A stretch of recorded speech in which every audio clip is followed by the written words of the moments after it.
Hello there everyone. In today's tutorial I'm going to show you how to make this butterfly gemstone chain, and this is what it can look like. So you get all your butterflies here and made into a chain where you got little beads or gemstones in between them as well. This one I just made into a bracelet. I thought it would be quite a cute bracelet. I've just attached the clasp at the end with some small jump rings from the last butterfly, and then the other end as well. I've also just used the small jump rings to attach my extender chain. So I think it could be a really nice chain, whether you want to use it for just a simple cute bracelet like that, or if you want to use it for something else. So if you want to learn how to make this chain, then keep watching. So it's these materials that we'll need to make this chain. Now what I have here is my wire, and I'm using a silver coated copper regular round wire here, and this is a 0.8mm. So we need to make sure we're using a wire that's got a decent amount of strength but is still malleable and also not too thick either. And then the beads that I'm using in this case, these are some blue coated hematite and they're 3mm rounds. So these are just the ones that I'm using. The only thing, you can use whatever beads you want to, the only thing you have to make sure of is that I'll personally say to not have them too large, but also that the hole in your beads will take the wire through them, because we need to be able to get one length of wire through our beads there. So let's get it together and let's get started. So what we need to do then is cut a length of wire off to work with, and here I just have a short length that I'm going to be demonstrating with, and you can do that if you want to. This specific one is about 17 centimeters long, so if you prefer to work with short lengths of wire and make say one link per length here, you can do that. But personally what I would recommend is cut long lengths of wire, so maybe about 1 meter each, and then you can get multiple links out of that one length, and you'll get a lot less wastage, because with this one, if you make one link out of one short length of wire here, you'll waste wire every time you make a link. Whereas if you work with a long length of wire of about say 1 meter or so, what you do is you go to the middle of the wire every time and then make your link there. Then once you're done, you're going to have, and you cut off the excess wire, you're going to have 2 lengths of wire separately, but it's still going to be long enough to make more links with from them. And you can again do the same thing, so take one at a time, go to the middle of that length of wire and then make another link, and you'll be left with 2 tails from that, and just keep going like that until you can only make your last link with the length of wire that you've got left. So that way you don't waste wire every time you make a link. It's the same principle as I explained in my wire wrap loop gemstone chain tutorial, so it might be worth having a look at that to see what I mean a bit more detailed. But you can work with these short lengths as well. It's completely up to you and personal preference. So the last thing I just want to mention before we get started is what tools to use. So in my case, what I'm going to be working with here is my 6-step bail making pliers. And the reason for that is because the links that we'll be making, we're making loops on loops, but we want to make sure that some of the loops have got the exact same size, so obviously it becomes as even a piece as possible. So on both sides of the wings obviously. Now what you can do is you can use round nose pliers for that, but it's a little bit more difficult because your round nose pliers are tapered, so you have to make sure you get them on the same place on the round nose pliers every time. What you could do is say put a little mark on your round nose pliers so you know to go to that point, but I just find it much easier to use a tool like this because I know I can use the same place on my pliers here to get the exact same size loop. So if you don't have these and you would like them, what I'm just going to do is put a link down in the description box below where you can buy them or just have a look at them. I do really recommend these though. In general I use them a lot, but for this they are in my opinion quite crucial, something like this anyway. So in this case what I'm going to be using on these pliers is I'm going to use the second smallest size here to make the bottom part of the wings of the butterfly. I'm going to use the third smallest, so stepping one up, to make the top part of the wings and the butterfly, and then I'm just going to use the very smallest one to make the loops that connect onto the next butterfly. So it's basically the 3 smallest sizes I'm going to be using on this.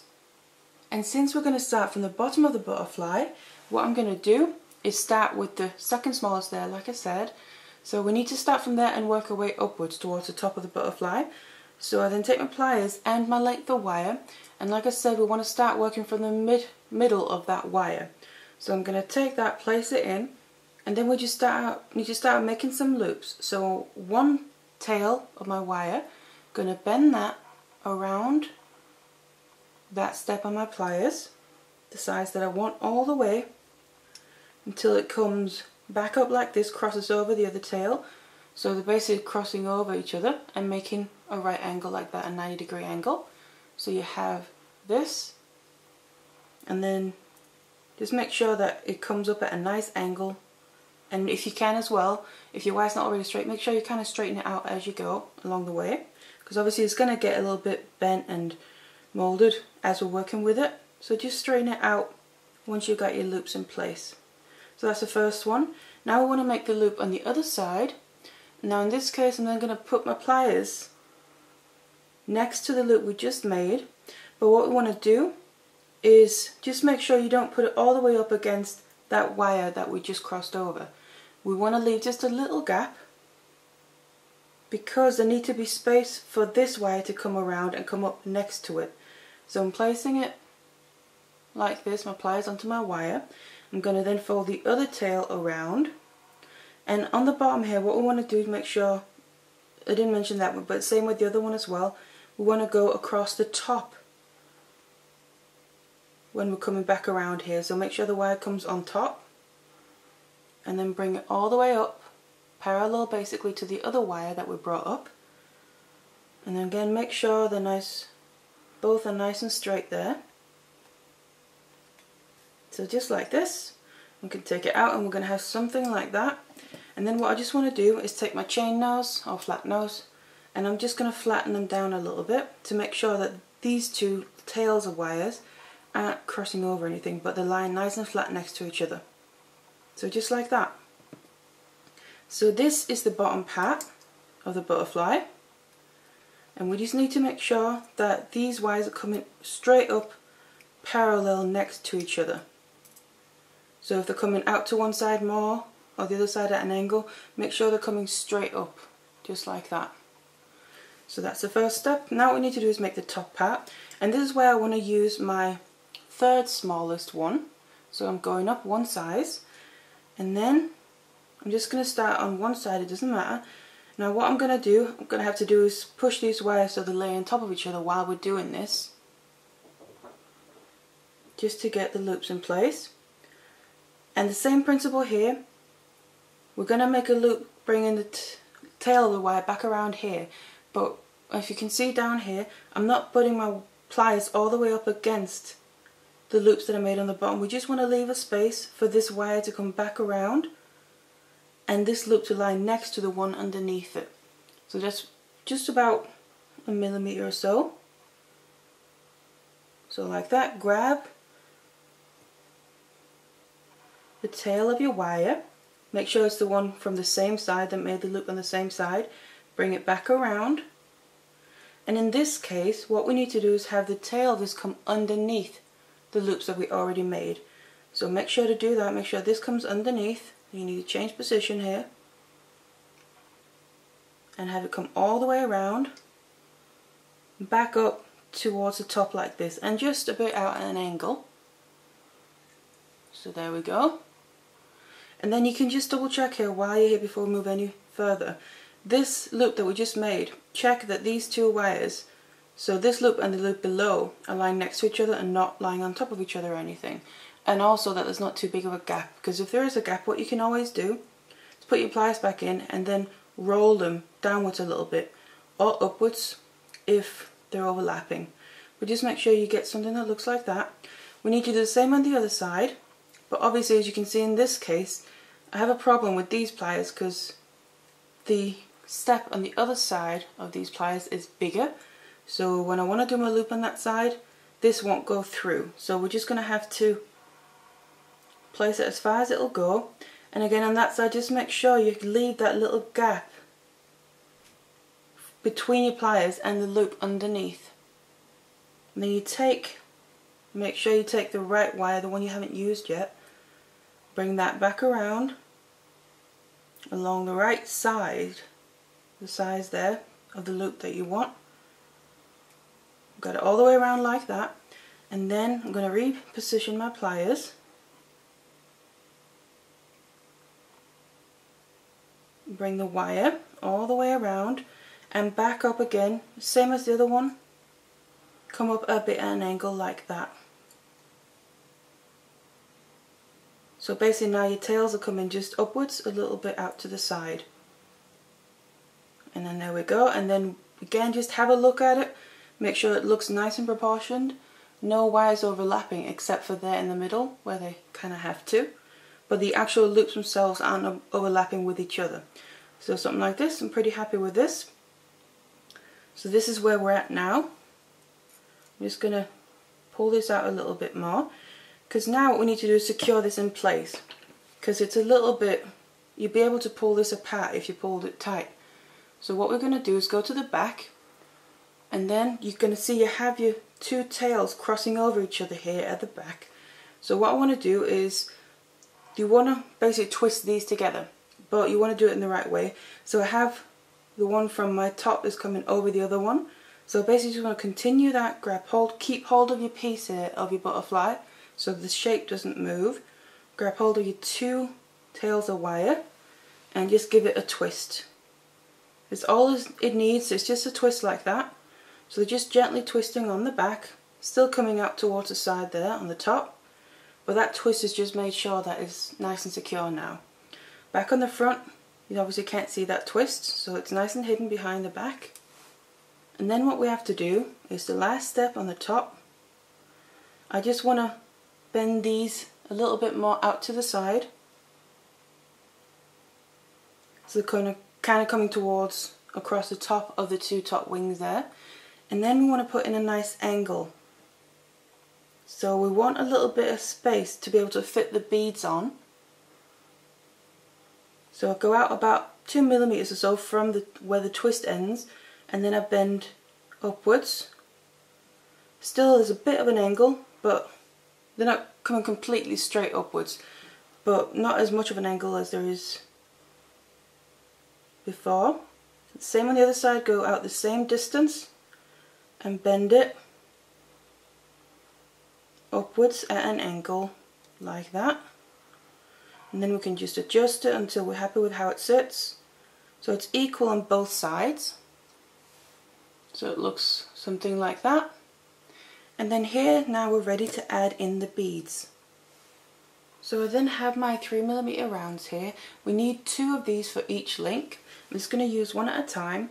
So I take one, and then I want to place that onto one of my tails there and have it fall all the way down. Then I'm going to get my chain nose pliers, and what I want to do is make a bend in this wire, looking from the front here, and then basically right above the bead, so I'm not leaving a gap or anything. I want to bend it right above the bead, and I want to bend it forward, so towards the top of the butterfly. So when you look there, you can see that angle. And then I get my 6-step bell making pliers again, and this is where I want to use the smallest one, because we're now at the connection point. So just place these pliers right where that bend is, and then I want to push this tail around the back, around the pliers towards the back of the butterfly there. And we need to make a full circle, so we need to come back around towards the front and just go around the side of the wings there, and then pull it all the way towards the front. Take it out, have a look at it, see if it looks alright. You get a full circle, and then just leave it there for now, because then I want to do the same with the other side. So I take my other bead, put it onto the empty side there. It's going to sit like that. Do the exact same thing, take my chain nose pliers, bend my wire forward to get an angle in there. Take the smallest step, my bail making pliers, bend this around the back, and then reposition your pliers to come around so you got space for the wire to go all the way around. Just take it around the side of the butterfly so you get a nice circle on the top there, so we can kind of see through both there. And this is how we're going to connect it. So now what we need to do, I'm just basically making eye loops, if you're familiar with that. I'm not going to make wrap loops, because what I want to do is then cut off the excess of this wire. So what I like to do personally is I kind of like to look at it from the other side, so through the loop, because then I can see where I need to cut it. You need to cut your wire off so the very end, once you cut it, is going to stick in and butt up against itself and create that full circle, because that's like what an eye loop would be. So I'm going to take my flush cutters here, place them, and then cut off the excess. So like that. Do the same on the other side. And what I always like to make sure to do as well, by the way, is when I use any form of wire cutters, especially flush cutters, always make sure that you put the flush or the flat side towards where you want your end to be. So I'm putting the flat side there, this way, so that's when the end is going to be, because that's the flush side of the wire. So you don't want that point the other side creates. So put the flat side where you want it, and then cut off the excess wire. Just like that. So we now have these two eye loops, and there's no point in closing them up because then we need to have them open to connect to the next one. So you can just open them up gently a bit more by forcing them open out to the side a little bit. Kind of like a jump ring would look like if you open that up. And then this is basically one link. Now what we need to do is use these top ones to connect to the next link to be able to make the chain. And I've already got a bit more done here. So I've got some of my chain done. I'm going to connect it onto. So obviously the first one you make, you're not connecting to anything yet. But then after the first one, you just want to connect the next ones to that bottom one. So I've got that one here. Then what I want to do is each of these open loops that we got, want to put through the two bottom wings on the bottom part of the chain, the bottom butterfly on the chain. So it's going to sit like that. Then we just need to close up these loops again, so obviously it's not going to fall out. So take one at a time, and then just like you would close an eye loop otherwise, make sure you pull them to the side and then close them to the side. Otherwise, if you just pull them open like this, then you're going to ruin the shape of the loop. So take your chain nose or flat nose and just close it back up. And do the same with the other side. So it's going to be nice and secure. And because we're using the 0.8mm, this will be nice and secure. It's going to hold strong enough to make the chain like this without having to make wrap loops. And now that's attached onto the previous butterfly. And you then get this whole chain if you keep going. So it'll make a really cute bracelet. But that's how you make the butterfly, and then also attach them onto each other. So you just keep going however long you want it to be. And then that's a pretty simple way of doing this chain. So I really hope you enjoyed this tutorial and found it useful. And thank you very much for watching. Hello there everyone. Today I'm going to show you how to make your own Celtic knot wirework chain. And it can look something like this. So this is the chain that I've ended up with. And I've also added beads to it. You can obviously leave them out if you want to, but I just think they give a nice extra touch and a bit of colour in there as well. And just breaks up all the individual knots. So these are the knots themselves that are then turned into a chain. And this one is a nice necklace length. You can obviously use it on